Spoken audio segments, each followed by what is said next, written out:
You have to first show respect. And that is to first find out what the playwright meant. Maybe the playwright was a dummy. Maybe he was a big, stupid dummy. But you won't know if you don't first investigate what he really meant. So who agrees with me and who disagrees with me that when he says "sweet mermaid," that's a come on, it's a compliment. Sing, siren, he even calls her a dangerous mermaid. Sing for yourself. What does it mean, Eve Lake? I will dote. It's a word used in Shakespeare all the time. Hold on, Arthur.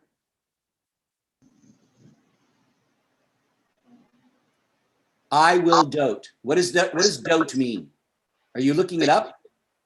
Well, I'm trying to find the. James, go ahead, James. Oh,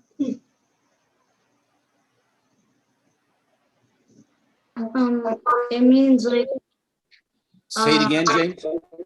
I think it means I think you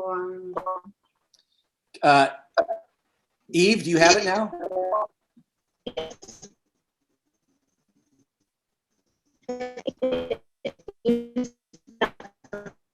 Oh, we've got some bad connections on the Zoom. I can't hear anybody. Okay, very quickly, Arthur, try it. To love, to adore.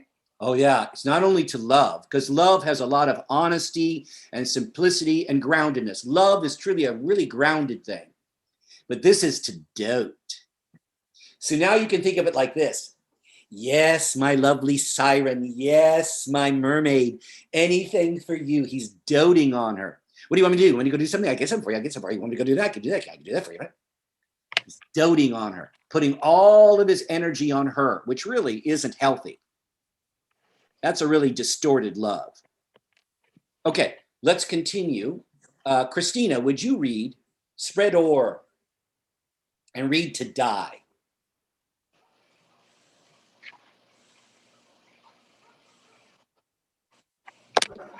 Spread o'er the silver waves thy golden hairs, and as a bed I'll take them and there lie, and in that glorious supposition think he gains by death that hath such means to die.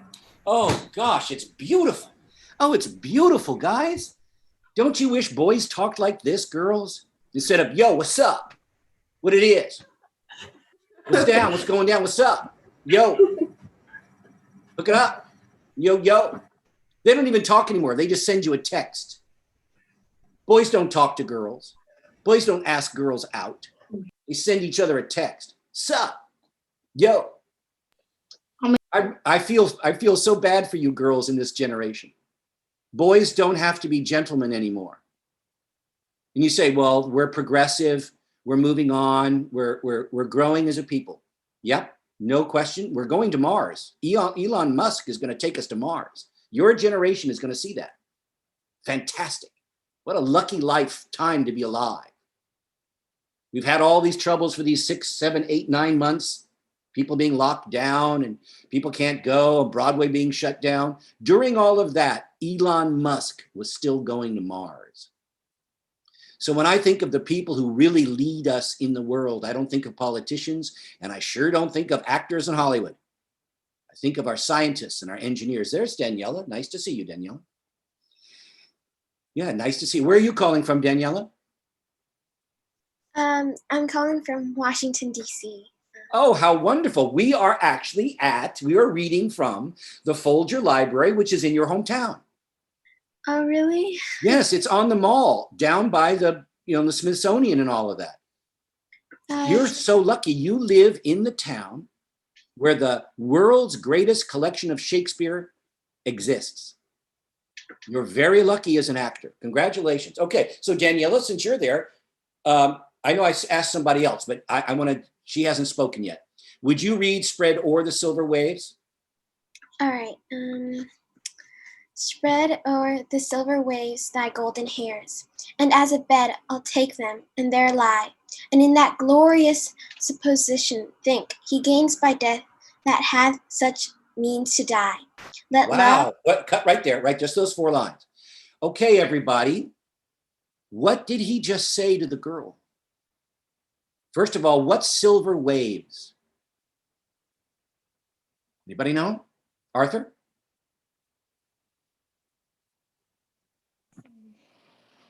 The silver waves.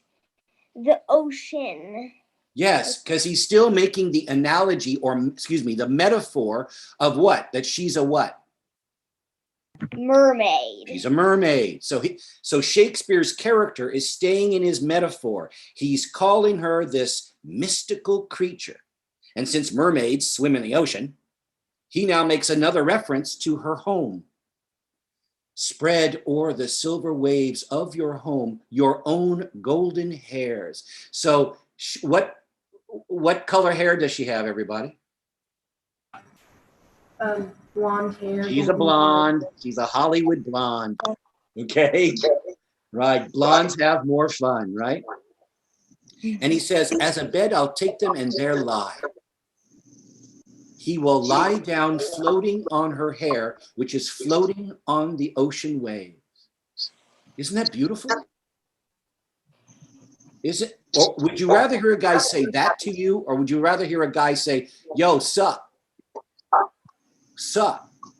What it is, what it might, what it should, what it could, what it be. You know what I'm saying? Right. Which would you rather hear? And in that glorious supposition, think he gains by death that hath such means to die. Let love being light be drowned if she sink. Matthew, would you please do the iambic pentameter on the let love line? Count it out for us.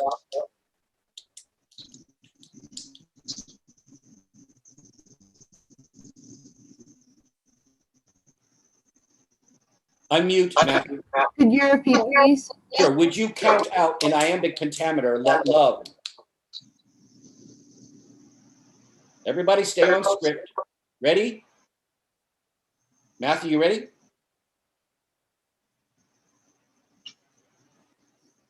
Okay. Let love being light be drowned if she sink. Okay, notice the accent on the E in the word drowned. Daniela, do you know what that means? I'm sorry, could you repeat it? It lagged. I'm sorry. Notice drowned has an accent on the E. Can you tell me what that means in terms of pronunciation? You have to like accent the E, you have to pronounce it greater than the other letters in the word. I understand what you're trying to say, and I'm going to say good shot. I'm going to say no, but you're almost there. It's not that you pronounce it louder. It's that you give it a rhythmic beat. Bridget Babani, can you try it? Let Let love, love being light be drowned if she sink. James, you have your hand up. I'll give you a shot. James is calling from Canada. Say it again. Drowned. Drowned. Because of why?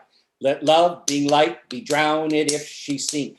So by putting the accent on the second syllable of drowned, we get the rhythmic structure. Do you hear it, everybody? If he didn't want that, he wouldn't have put the accent there.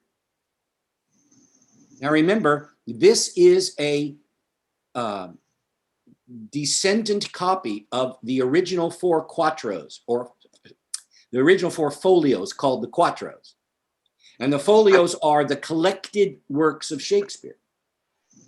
And when they collected them all, they found, well, that's a little different. Well, that's a little different. So they made this sort of general conclusion. Most of the 4 different versions of all the plays all agree on these most things. And so the Folger, which is in Daniela's hometown and is the greatest Shakespeare collection in the world, they say that in that copy of this play 400 years ago, he said drown it. So Mason, would you say that line for me, let love?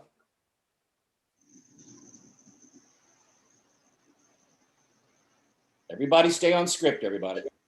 Action. Of being light be drowned if she sank. Okay. Okay. Did Mason, were you listening? We accent the ED. James, you want to give the line a try since you know? Let love being light be drowned if she sink. Let love, being light, be drowned, Mason, drowned, if she sink. This is very important because one, you're learning what the playwright created. You're not just going, this is so boring. I'd rather listen to, Nickelodeon. You won't get smarter if you pay attention to Nickelodeon. You will get smarter as a citizen, not just an actor. You'll get smarter as a human being if you read Shakespeare. Okay, we're at our 6 o'clock. I'm sorry about the difficulties we had at the beginning, but thank you for joining us, Daniela and Bridget. And let's say hello to everybody else. And where'd they go?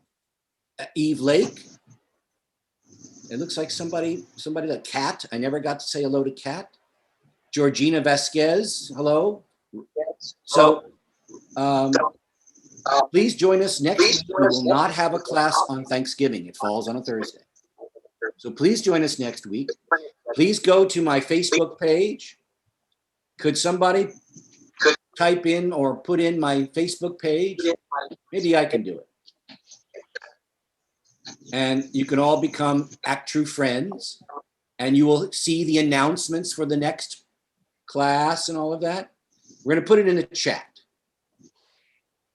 And here it comes. Everyone. Okay? Does everyone see it? So if you go there and you friend, then you can see all the announcement of my actor students. Oh, hello, Bridget. All of my actors who are working in Hollywood, working in television and film, working on Broadway. And you'll see lots of other things, information that I send about actor insights, auditions, acting techniques, acting questions. And remember, our objective is to prepare you for two things: the professional world of Hollywood and Broadway and the real world of life. Because the person who is most grounded in the reality of his time and understands the reality of his past is best suited to create a new reality of the future. But people who only know what's going on in their everyday life don't have a sense of history.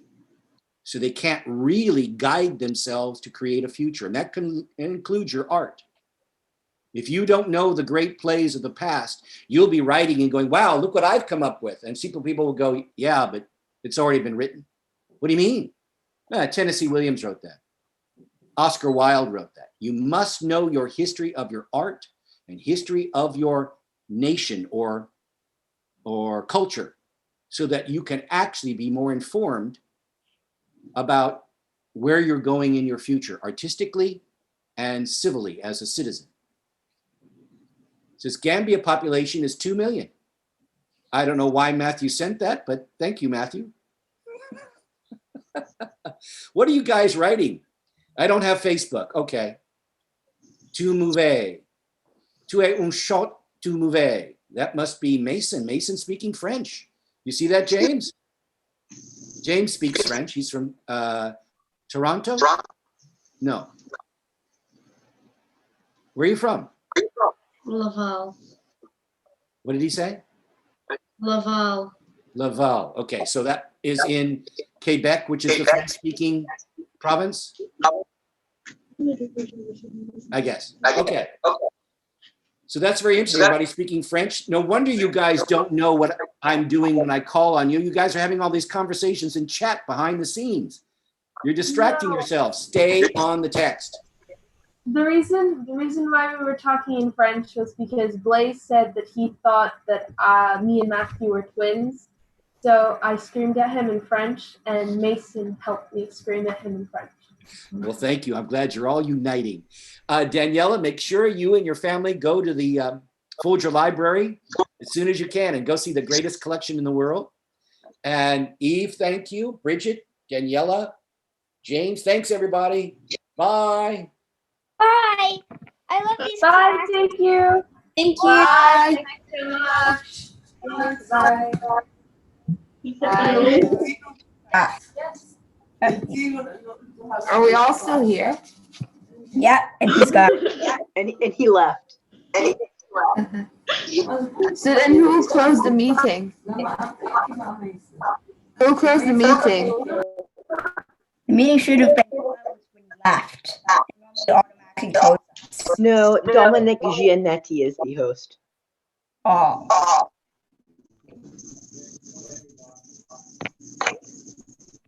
Okay, well, bye.